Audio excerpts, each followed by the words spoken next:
Hello बच्चों, आज मैं इंग्लिश के बारे में बता रहा हूँ। जो आपका एग्ज़ाम जो है बहुत ही नियर है, जो बिहार बोर्ड में सबसे इम्पोर्टेंट एग्ज़ाम जो है आपका, जो इंग्लिश जो होता है वो बहुत ही इम्पोर्टेंट सब्जेक्ट माना जाता है, क्योंकि आपका जो कंपटीशन होते हैं लेवल में होते हैं वो इंग्लिश का ही बहुत ही महत्व होता है। क्योंकि इंग्लिश जो होता है, जो आर्मी हुआ, नेवी हुआ, है ना, एयरफोर्स हुआ, इस समय क्या होता है इंग्लिश का बहुत ही मायने रखता है। तो इसलिए जो है बच्चों मैं बताना चाहता हूँ कि जो आपका एग्ज़ाम जो चल रहा है ना, तो उसमें आप जो है क्या करें, जो आपका ग्रामर पोजीशन है, जैसे आर्टिकल्स हुआ, तो उनसे बिहार बोर्ड क्या करते हैं कि 2 नंबर का रियलाइज करते हैं।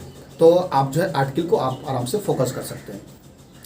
प्रीपोजिशन हुआ, तो प्रीपोजिशन से भी क्या आते हैं 2 से 3 नंबर का, है ना, उसमें रिलेटेड करते हैं, रियलाइज करते हैं, तो आप उसे आराम से देख सकते हैं। वॉइस हुआ, नरेशन हुआ, ये भी क्या करते हैं 2-2 नंबर का क्या करते हैं उसमें रिलेटेड करते हैं। ठीक है, तो आप जो है डिग्री होता है उनसे 1 नंबर का रिलेटेड होता है, सिंगल वर्ड होता है तो उनसे 1 या 2 नंबर का पूछ ही देता है ना। एंटोनिम्स हुआ तो उनसे भी क्या होता है 1 या 2 नंबर से पूछ ही देते हैं। जो आपका जो करेक्ट एक्सपेल्ड होते हैं ना, उनसे भी क्या होता है 2 से 3 नंबर का क्वेश्चन पूछ देते हैं। टाइम एंड टेंस हुआ, उनसे 5 नंबर का लगभग पूछता है, ठीक है ना। एक्सक्लूसिव हुआ, उनसे भी 5 नंबर का या 6 नंबर का क्वेश्चन रिलेटेड। मतलब कहने का मतलब है कि इन तरह से क्वेश्चनों को रिलेटेड करते हैं जो आपके बिहार बोर्ड में अक्सर पूछते हैं। बच्चों क्या आते हैं हड़बड़ा जाते हैं, मगर आपको जो है हड़बड़ाना नहीं है, क्योंकि आप जो है आराम से जो भी पढ़ा है टीचर लोग उन्हें आराम से देखें, हर एक चैप्टर वाइज चैप्टर को आप देखें, ताकि जो आपको नंबर जो है कहीं नहीं उठता। क्योंकि बच्चे लोग क्या करते हैं अधिक से अधिक जो होते हैं वो बुक को ही मारते हैं, वो क्या करते हैं ग्रामर पोजीशन को छूता नहीं है। तो मैं यही आग्रह करता हूँ कि आप जो है क्वेश्चन जो है आप ग्रामर पोजीशन को भी देखें, क्योंकि आपके कंपटीशन लेवल में क्या आते हैं कि आपको ग्रामर पोजीशन से अधिक पूछे जाते हैं। तो इसलिए जो आप जो है ग्रामर पोजीशन को भी आराम से देखें। उसके बाद जो होता है कि जो टेंस होते हैं ना, टेंस से भी क्वेश्चन रिलेटेड होते हैं, ठीक है। तो टेंस से भी क्वेश्चन क्या आते हैं 1 से 2 नंबर ही पूछ ही देता है, ठीक है। तो उन्हें आप आराम से भी देख सकते हैं, ठीक है ना। तो उसके बाद जो होता है कि बुक्स जो होते हैं, जो बुक तो लगभग में इंसान जो है बहुत इजीली रूप से पढ़ लेते हैं। वो सोचता है कि बच्चे सोचते हैं बुक तो इजी है, मगर बच्चे ये मैं बताना चाहता हूँ कि बुक्स भी से भी जो है आप आराम से क्वेश्चन जो आप उठा सकते हैं। कि पहले जो है आप क्या करें, सभी राइटर्स का क्या करें बोर्ड और डाय जो है आराम से आप पढ़ लें, क्योंकि उनसे भी लगभग जो है 1 या 2 नंबर का क्वेश्चन पूछ ही देता है, ठीक है। उसके बाद जो है प्रोज और पोएट्री से भी क्या करते हैं, उनसे लाइन ऑफ पूछते हैं ना, लाइनिंग्स पूछते हैं, ये किससे रिलेटेड है ना। तो आपको याद रखना है उनसे भी क्या आता है कि प्रोज और पोएट्री दोनों मिला के कम से कम जो है 5 या है ना 4 नंबर का क्वेश्चन वह पूछ ही देता है, ठीक है। तो आपको जो है वो भी आराम से देख लेना है। फिर उसके बाद जो है कि प्रोज और पोएट्री से जो है वो क्वेश्चन क्या करते हैं, जो उनकी जो कहाँ पे जन्म हुआ है ना, कौन सा प्लेस स्थान पे, तो वो भी उनसे क्या होता है 1 या 2 नंबर का पूछ देता है, ठीक है। तो ये आपको याद रखना होगा। फिर उसके बाद जो है प्रोज और पोएट्री से क्या करते हैं, जो इनको इंपॉर्टेंट जो क्वेश्चंस होते हैं, जिस प्रकार से जॉर्डन साहब जो है किस चीज़ से फेमस है ना। तो आपको याद रखना है मेटाफिजिकल पोएट से नाम से फेमस है। ठीक उसी प्रकार महात्मा गांधी जो है किस नाम से पुकारा जाता है, किस नाम से जाना जाता है, आप जानते हैं बापू और फादर ऑफ नेशन नाम से जाना जाता है। ठीक इस तरह से क्वेश्चन जो है आपको पूछ देगा, ठीक है।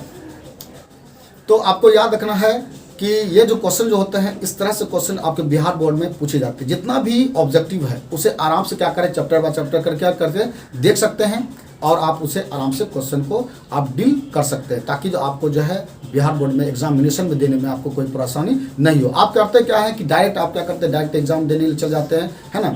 तो उससे क्या होता है कि सोचते हैं कि वहाँ पर जाएंगे डायरेक्ट हम बना लेंगे, क्योंकि जो भी अंत समय होता है, क्योंकि अंत समय जो होता है वो आपके लिए बहुत ही इंपॉर्टेंट समय होता है। इसलिए जो है कम समय में जो आप जो तैयारी करते हैं, तो जो मेन चैप्टर होते हैं ना, जो आपके लिए मायने रखता है इंपॉर्टेंट जो दिए हुए हैं, तो उस चीज़ को पहले फोकस कर लें। उसके बाद जो है जो आपके लग रहा है कि ये फोकस नहीं करने वाला हो, तो उन्हें भी आप आराम से कुछ थोड़ा देख सकते हैं, जिनके कारण हो सकता है उससे भी क्वेश्चन रिलेटेड हो सकता है, ठीक है। उसके बाद होता है जो सेकंड बुक्स होते हैं आपके, जो सेकंड बुक्स में भी आपका जो बहुत ही इंपॉर्टेंट चैप्टर होते हैं, ठीक है ना, तो उनसे भी आराम से आप देख सकते हैं। क्योंकि सेकंड बुक से भी लगभग जो होता है 10 नंबर का क्वेश्चन जो है रिलेटेड हो जाता है। तो उन्हें भी जो इंपॉर्टेंट जो होते हैं उनसे आप देख सकते हैं, जिनके कारण क्या होता है आप जो अधिक से अधिक नंबर को आप उठा सकते हैं। उसके बाद एसे होता है जो ग्रामर के लगभग ही पोजीशन में आता है, जो एसे आप आराम से देख सकते हैं, क्योंकि टीचर लोग बताएंगे इंपॉर्टेंट जो क्वेश्चन जो होते हैं, है ना, उसे आप आराम से फोकस कर सकते हैं। उनके बाद जो होते हैं जो लाइनिंग आते हैं, अब जो आपका लाइनिंग क्वेश्चन आते हैं जो इनसे एक्सप्लेन करना है ना, 2 और 3 नंबर में पूछे जाते हैं, तो इसलिए आप जो लाइनिंग को भी आप आराम से पढ़ लें। जो इंपॉर्टेंट होते हैं सिर्फ उन्हीं को आप फोकस करें, ठीक है।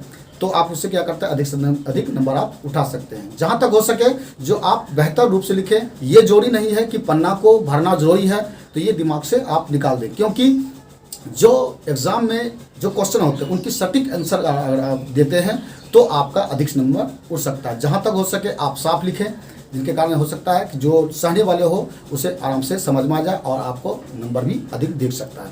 तो अगर आप किसी तरह लिखते हैं, है ना, किसी तरह घिसपिट लिख देंगे या आप सोचते हैं कि कुछ से कुछ लिख देंगे, तो ये कुछ होने वाला नहीं है। तो आप जो है आराम से उसमें आराम से लिखें, सही रूप से तरीका से लिखें, जिससे हो सके सहने वाले आपके खुश हो जाए तो आपको नंबर दे भी सकता है, ठीक है।